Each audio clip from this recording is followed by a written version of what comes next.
Hello, ladies and gentlemen. Jack Prescott coming at you with another video. So today I wanted to talk about NGC2 and Palantir. NGC2 is Next Gen Command and Control. Now, I'm not here to get into the weeds about how NGC2 works or any of the government stuff. I'll leave that up to GoCarp and DV, a couple of Palantir DoD legends. I'll tag them down below. But I wanted to talk about some of the concepts discussed in this article I just found from Defense Scoop. I discovered it thanks to Mr. Sankar liking it on LinkedIn. So it popped up on my timeline. It does not directly mention Palantir in it, but when you read through and see the quotes I'm going to discuss here, it's very clear that it's talking about Palantir and how it's helping the Army.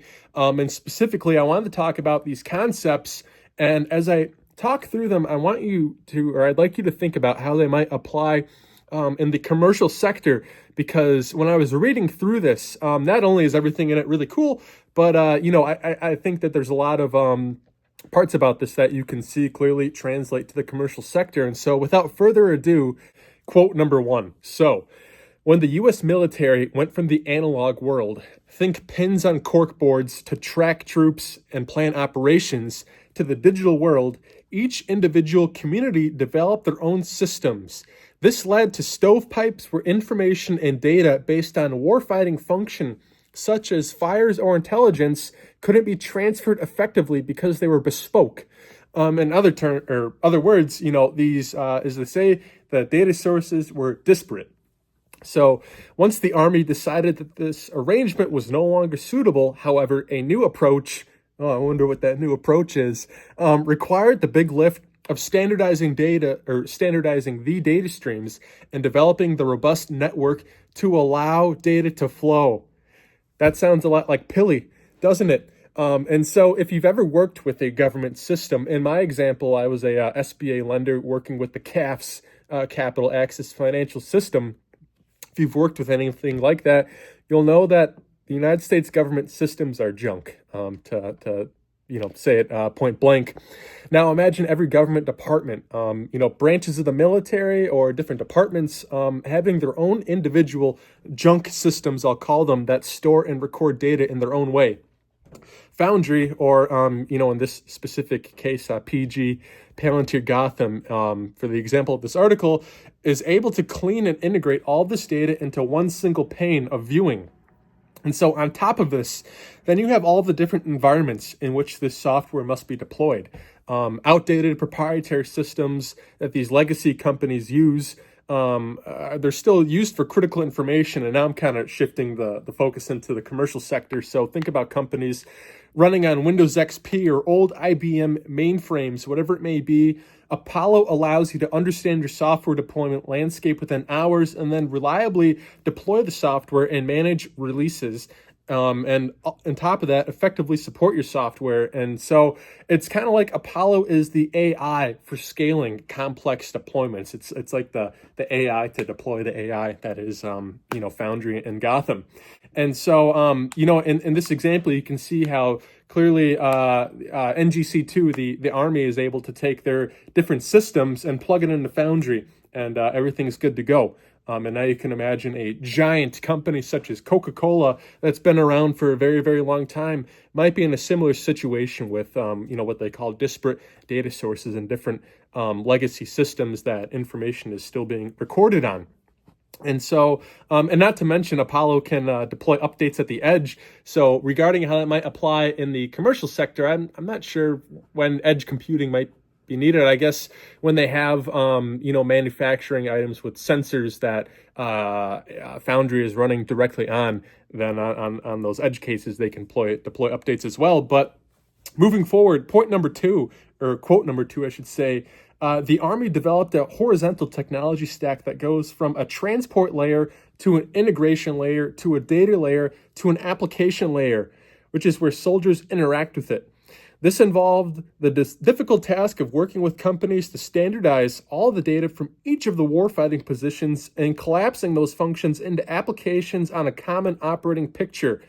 Officials noted that the system is hardware agnostic, and soldiers and commanders can choose which dashboard they prefer, built by different companies based on their need. So once again, they're talking about, a technology stack that has the transport layer to an integration layer. And that's specifically where, I see Palantir lies as the master integrator of all data. And then it goes into that application layer, which I believe is where you see AIP, for example, where you look at AIP kind of, they're showing off all these crazy different, in-house applications they've built using AIP. And, again, this is in a military context, but I believe that the same concepts translate over, directly to commercial, which is, exciting on both ends. Quote number 3 that I found interesting was, today, they're pulling from several different sources, and as you go up classification, that database is not really the same database that you're using at a lower level. We've broken that paradigm, and we're using a single data layer, single map services to provide across different platforms and software platforms. That sounds a whole lot to me like purpose-based access controls, where depending on the rank you have within your company or the government in this example, the available data that you're able to actually look at with your own eyes is, controlled based on purpose and who you are. But I think the big picture, the most important point is that with these access controls, there might be some redacted things in the data that you're trying to look at that you're not allowed to see, but that data doesn't just disappear. It is still existing in the big picture with, the ontology and how the relationships act with the data in your enterprise. But it just so happens to be that, sometimes you may not be able to actually look at it, but that doesn't mean it's not there. Quote number 4 that I found interesting was, by shrinking this down and distilling it to an application layer, soldiers now have access to the same data, all access to the same data. And this means operations can be distributed much more because staff sections can be dispersed given that they have all the same access and don't need to be collected in a command post to share information. And information about threats can be shared much faster. So no matter where the soldiers are on the battlefield or, no matter where anything is in the big picture of things, all the data is brought into one single source. And that's where the person running the command and control is able to have a, comprehensive view of everything that is going on. And, when changes need to be made or something, that communication is they're able to make it directly to whoever is on the battlefield to make those changes like that. Quote number 5, with the future potential to integrate it with systems, and they're talking about NGC2, with the potential to integrate it with systems on the tank so that in real time could track the ammunition that I've expended and automatically report that from a tank crew level to a company level and aggregate the data and pass it to our higher headquarters to both inform their ability to make decisions on how much combat power we have remaining. And he also goes on to say that also helps us predict when we need to conduct resupply and when we can expect to receive supply. With that potential, it can go a long way for managing. So, think about this. You have a tank on the battlefield, and as it's, going through ammo, the command control center has a live view of not only that one individual tank, but every other tank on the battlefield, all the other, drones and soldiers on the grounds and everything like that.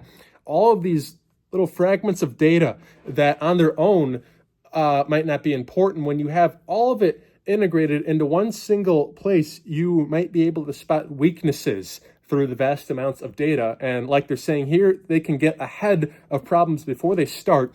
And so, these tanks here are running low on ammo and they're in this positioning. So we need to go, here, bing, bing, bing, to make these changes and make sure we can stay ahead of it. And a direct correlation I bring to the commercial side of things is if you think of like Skywise and how Airbus uses Palantir to do predictive analysis on maintenance that needs to be done. You might have a plane that's up in the air and a sensor on it detects that something is going bad. And traditionally speaking, they would, once they get down onto the ground, then the maintenance crew does their, run and checks the planes and they find out there. And then they will, have to then order the parts and wait for the parts to come. And they don't necessarily know if they ordered from the best source. things like that. And a plane could be out of commission for, up to a week, which then results in, if you think about all the plane tickets and missed opportunity cost, that's like, over $1 million down the drain in lost revenue. But when you apply Palantir to it, like how, Airbus and Skywise are, the second a issue is detected on the plane, it communicates with the ground. And then on the ground, they already have the, supply chain and things like that connected into Palantir. So that way they could, come up with a solution and fix the plane ASAP, as opposed to waiting, upwards of a week. And so, you can apply that concept to many different areas of the commercial sector and whichever way. The gist of it is that, Palantir is allowing these organizations to be much more efficient and, see problems before they even come. And if they do come, then they're able to, attack it and solve it as effectively as possible. Last couple of quotes here. So number 6, this one's pretty cool. The idea is typically tankers don't always know where their friendly forces are located or where the enemy is. The AR goggles quickly determine where everybody is and allow for rapid actions such as call for fires and maneuver with function to point and draw on the system. That's IC2, the immersive command and control. That is, if you've ever seen those pictures of soldiers wearing the MetaQuest 2 or 3, and it says IC2 on it, and there's a big Palantir logo. They're running IC2 on that. That's obviously has its benefits in the on the battlefield, I don't need to explain that. But when I read that, it immediately made me remember when, back when AIP Con 1 or 2 happened, Panasonic Energy did a little demo showing how they collaborated with Palantir using the Apple Vision Pro to where a technician, they call it, was on site at Panasonic. There was something going wrong with one of the systems, and they showed the demo. This guy has this headset on, and he's, you have it on, and he's looking around in the building, and he can see far off in the distance, there's this little, beacon blipping. It's a little red Palantir logo, and he has the virtual reality headset on, and he can see exactly where the problem is physically in real life. And in the video, he walks over to it, and then, the beacon is, telling him which switch needs to be flipped to fix this problem. And then as he is addressing it, he has this whole entire HUD up in virtual reality where it's able to walk him through the steps that need to be taken to fix this. And so again, you can see how on the battlefield, the immersive command and control has its benefits, but I think also in the commercial sector as well, especially for physical maintenance on different, hardware and manufacturing items, it can be really useful as well. And specifically, I think there's potential where you could have a technician that really doesn't even know what he's doing, but once he puts that headset on, it will walk him through exactly how to solve whatever the problem is at hand. And to me, that's, pretty cool. And lastly, number 7, so they say, we want to have a cloud-native, software-first, hardware-agnostic ecosystem that everyone sees the same data at the same time. That was from a gentleman named Skaggs at the Army Vertex conference. And then it goes on to say, despite having no formal acquisition or technical background, both colonels have been users of these types of systems in both the conventional and special operations communities. So I just got done saying how, I think that there's potential where people that don't have even that much experience with some of these things are able to, pick it up and go. And right there, despite having no formal acquisition or technical background, both of those colonels were perfectly using the system.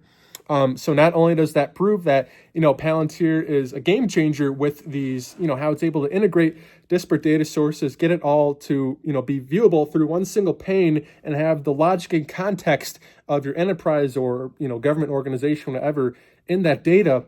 On top of that, although it is kind of hard to pick up and use AIP from a builder's perspective with absolutely no experience, I definitely believe, in the thesis that it will be rather easy to use on the front end of things from the actual, consumer standpoint.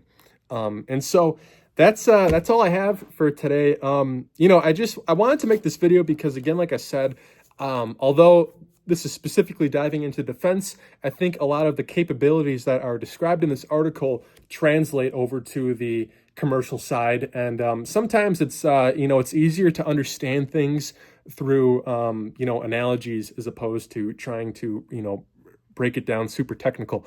And so with that, I hope that you know, helps. If you're watching this and you didn't understand how Palantir can help transform your enterprise on the commercial side, hopefully these examples, you can see how they translate over. And yeah, so that's all I have to say. Again, shout out to GoCarp DV and the Fellowship. That's where most of the real meat and potatoes for the DoD due diligence comes from. So if you're interested in that, go give those guys a follow, and Pilly the fucking best.